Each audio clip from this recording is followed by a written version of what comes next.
closer, breathe in the light. Morning hum in the garden high. Every wing has a story to tell. Every root knows how to heal.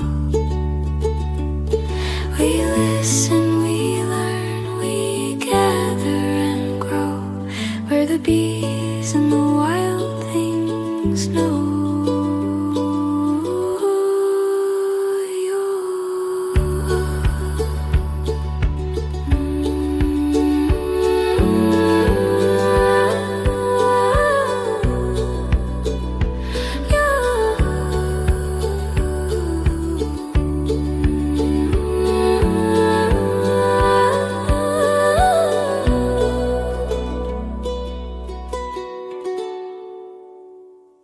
Hello, bee enthusiasts. Welcome to the Attic Bee Podcast.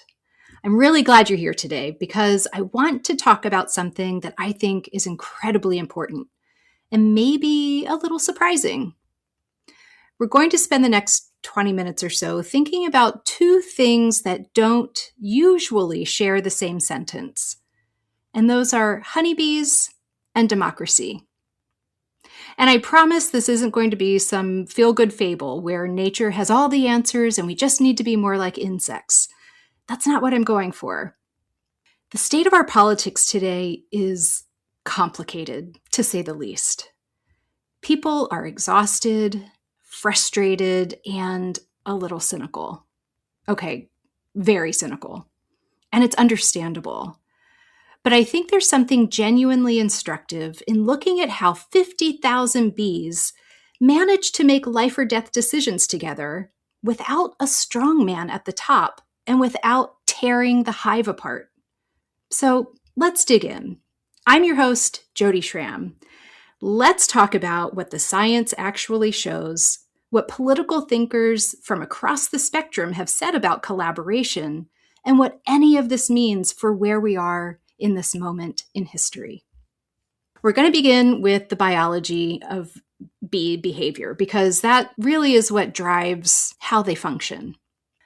A honeybee colony is a superorganism. And that term, superorganism, is not a metaphor. It's actually a term used by researchers to describe a biological entity where no single bee is the unit of survival. The colony is. In a healthy hive, you have a queen whose sole job is reproduction.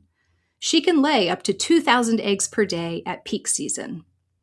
Then you have worker bees, who are all female, who do essentially everything else that is needed in the hive.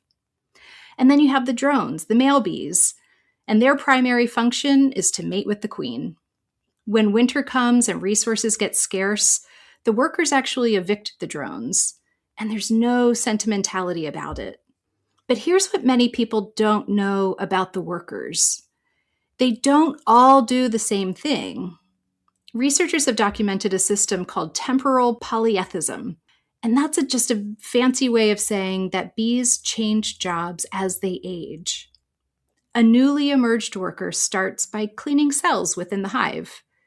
Then she becomes a nurse bee, feeding the larva. Then she processes incoming food, turning that nectar into honey. Next, she'll guard the entrance as a guard bee. And finally, in the last weeks of her life, she becomes a forager, flying out to collect that pollen and nectar. The colony does not have a manager assigning tasks. All the bees read chemical signals within the colony that point to the needs from moment to moment, and they shift accordingly. A study published in 2010 by researcher Brian Johnson laid this out in detail. The colony runs on what he called a push-pull model, in which bees are nudged through life stages by interactions with their nest mates. There's no central authority. It's a model that's distributed, adaptive, and remarkably efficient. And that efficiency matters a lot. In spring and summer, the specialization is all about growth and productivity. In winter, the goal shifts entirely to survival, and workers become generalists. They do whatever needs doing. The colony literally reorganizes its labor structure in response to the situation. So think about that for a second. The hive doesn't have an ideology about how work should be organized. It has a goal: survival and reproduction. And it finds the most effective structure for the moment. Now, none of this works without effective communication. The waggle dance, of course, is one of the most famous examples. When a forager finds a good food source, she returns to the hive and performs this precise, choreographed dance that communicates the direction, distance, and quality of that food source. Other bees follow. They evaluate. They may start dancing for a competing food source. And over time, through a kind of open competition of information, the colony directs most of its workforce toward the best available option. Dr. Thomas Seeley, who famously summarized some of his research in the book called Honeybee Democracy, showed that this system allows the colony to function at what he called a collective decision-making unit. And that's genuinely skilled at identifying and committing to the best available choice. It's not always a perfect choice, but the best one available, which is arrived at through distributed intelligence. Now, the most dramatic version of this, of course, is swarming. When a colony gets overcrowded in early summer, roughly 2/3 of the bees leave with the old queen to form a new colony. They'll cluster on a nearby branch, tens of thousands of bees hanging in a buzzing mass, and face what is genuinely a life or death decision: where to build their new home. And they only have a few days. After that, the swarm will weaken, and so the pressure is real. But here's how they handle it. Several hundred of the oldest, most experienced workers, the scout bees, go out independently and inspect potential nest sites. They evaluate cavity volume, entrance size, height off the ground, and directional orientation. When a scout finds a promising site, she returns and performs a waggle dance to advertise it. The intensity and duration of her dancing correlate directly with the quality of the site she found. Other scout bees watch. Some go check out the advertised site themselves. If they agree that it's good, they add their dances to the chorus. If they think that another site is better, they'll dance for the one that they've selected. And over the course of 12 to 16 hours, sometimes a little longer, a quorum builds. When enough scouts are dancing for the same site, a threshold is crossed. The swarm takes off altogether. Dr. Seeley's experiments on Appledore Island, which is off the coast of Maine, found that a controlled test, when one nest box was clearly superior and 4 nest boxes were merely acceptable, 4 out of 5 swarms chose the best box. And that's not a perfect track record, but it is genuinely impressive for a leaderless group of insects operating under time pressure. There are a few features of this process that Dr. Seeley himself has described as lessons for human groups. First, the scouts have independent assessments. They go look for themselves before they join a dance. This prevents informational cascades, where everyone just copies whoever started the loudest cheer without actually evaluating the underlying quality. Second, dancers stop after a set period, regardless of how enthusiastically others join in. Their stopping actually prevents one advocate from dominating indefinitely. Third, there's actually no queen in this decision-making process. She sits back and waits with the swarm cluster while the collective decides where to go next and when. It's a system that combines individual expertise, open deliberation, and a quorum threshold for commitment. And it evolved over millions of years because it works. So how does this relate to us? Democracy at its core is trying to solve the same problem the swarm solves. How does a large group of people with different information and different preferences make binding collective decisions that are actually good, or at least not catastrophically bad? The founders of the American Republic thought hard about this. They worked hard on this.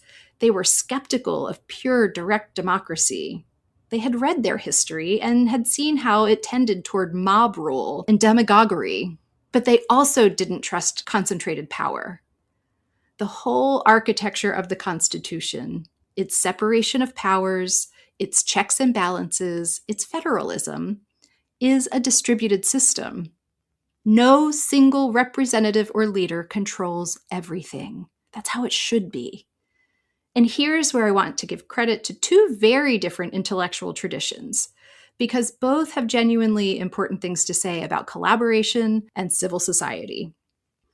From the conservative tradition, Edmund Burke, who was an 18th century Irish-British political philosopher and was considered one of the founding fathers of modern conservatism, argued that the health of a free society depended not on grand ideological schemes, but on what he called the little platoons. These were families, churches, local associations, neighborhoods, the small-scale communities where people actually learn to cooperate, build trust, and develop a sense of obligation to one another. Burke wrote in Reflections on the Revolution in France that to be attached to the subdivision, to love the little platoon we belong to in society, is the first principle of public affections. It is the first link in the series by which we proceed toward a love of our country and to mankind. That's a powerful idea. The hive, you might say, is akin to Burke's idea of a little platoon. Collaboration starts close to home with people, or bees, who share immediate stakes and face immediate consequences. Alexis de Tocqueville, the French historian who traveled America in the 1830s, picked up on the same thread, but from a more progressive angle. He was astonished by the American habit of forming voluntary associations, civic groups, improvement societies, mutual aid organizations, things like that. And he argued that this spirit of association was the secret engine of American democracy. He actually worried that without these associations, citizens would become isolated individuals facing an ever more powerful central government, and that democracy would slowly hollow out into a soft despotism. Both Burke and de Tocqueville were pointing at something the bees already knew, which is you can't have a functional collective if the individuals within it don't have real, practiced relationships with each other. Democracy isn't just a voting mechanism. It's a way of life that requires the social equivalent of scout bees. In humans, this takes the form of engaged citizens who go out, gather factual information, form genuine views, and bring those views back to the community for discussion. From the progressive tradition, thinkers like John Dewey argue that democracy isn't just a set of institutions. It's a form of associated living. The goal isn't just to aggregate preferences, but to create the conditions for genuinely shared inquiry and problem solving. Dewey believed that when people with different experiences and expertise deliberate together with honesty, they tend to arrive at better solutions than any of them could alone. This is not naive idealism. It's an empirical claim with some real backing. Stanford professor James Fishkin's deliberative polling research, which brings together statistically representative groups of citizens to deeply discuss policy issues, has repeatedly found that when people are given good information and the chance to genuinely engage with each other, their views shift. They become more nuanced and move toward common ground across party lines. Okay. So we all deserve honesty, not just inspiration. And we are not a well-functioning hive right now. According to Pew Research Center data from 2022, 72% of Republicans and 63% of Democrats viewed the opposing party as more immoral than other Americans. And that's not from policy disagreement, that's moral condemnation. A separate Pew survey found that 80% of US adults believe Republicans and Democrats can't even agree on basic facts, let alone policy solutions. And it's getting more entrenched at the ideological level. Gallup data from 2024 found that the share of Republicans identifying as conservative and the share of Democrats identifying as liberal both hit record highs in the same year. Those of us in the middle, that middle is thinning out, and it's not just in Congress, it's in the electorate itself. The US is polarizing faster than any other comparable democracy on the planet, and that should give us pause. And yet, the picture is not entirely bleak. Another 2024 poll following the presidential election found that 71% of Americans said they wanted bipartisan laws passed and believed the president should work with Congress even if both sides don't get everything they want. A Bipartisan Policy Center study found that 2 in 3 voters, 67%, prefer a member of Congress who works collaboratively to pass legislation over one who strictly pushes a single party's agenda. However, here's the tension. People say they want collaboration, but many of those same people say they want the other side to do the compromising, and it just won't work that way. That's like the bees dancing for their own nest site and refusing to check out anyone else's. That's scouts who have forgotten the second step of the process. In 2025, Democratic voters are, according to an NBC News poll, saying 2-1 that they want their party to fight rather than compromise with the current administration. And that's a real data point about where people's heads are. On the other side, years of performative anti-establishment politics have made compromise look like weakness to many Republican voters. Neither party's base is currently in a collaborative mood.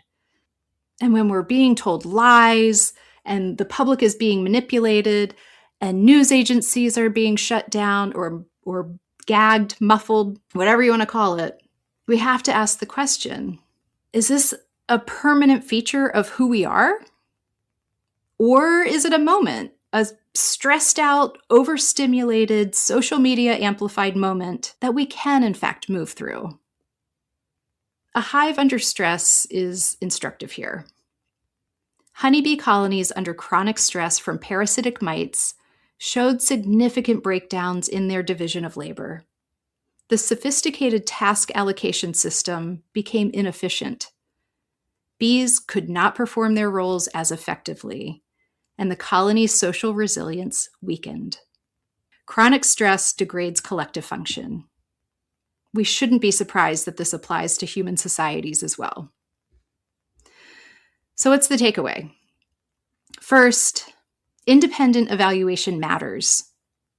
Scout bees don't just follow the loudest dancer, they go check the site for themselves. The health of a democracy depends on citizens who actually engage with information, accurate information, who seek out sources that challenge them, who ask hard questions, who try to evaluate ideas on their merits rather than on who's saying them.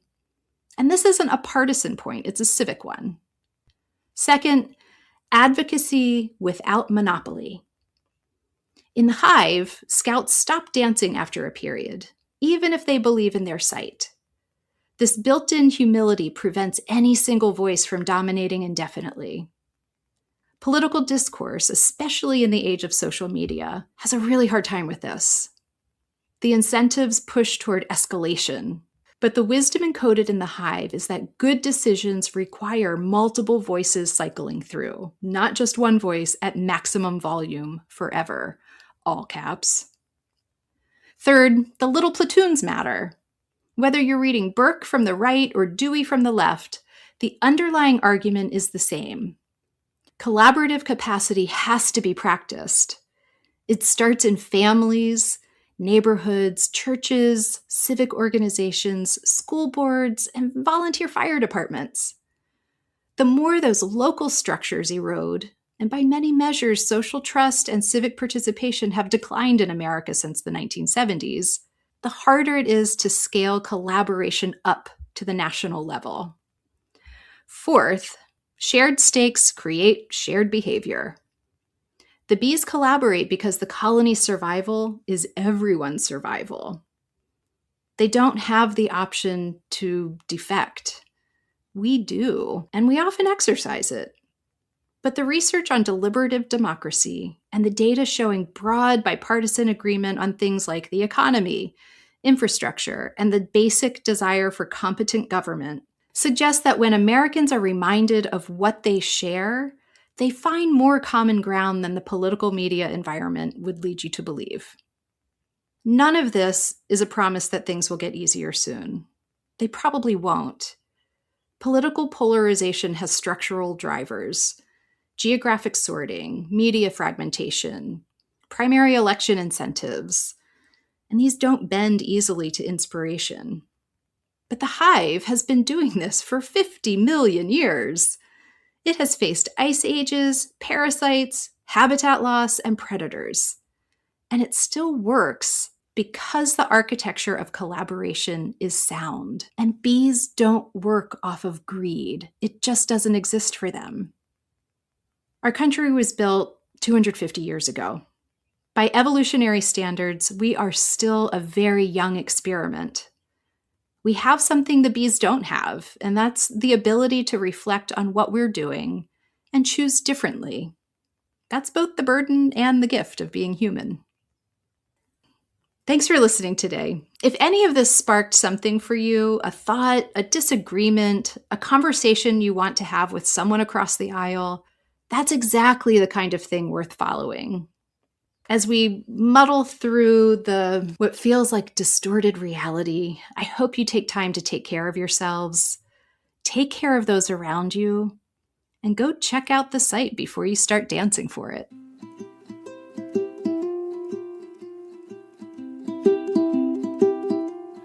As the day settles back into green, let the quiet stay with you. Tend the small things, rest and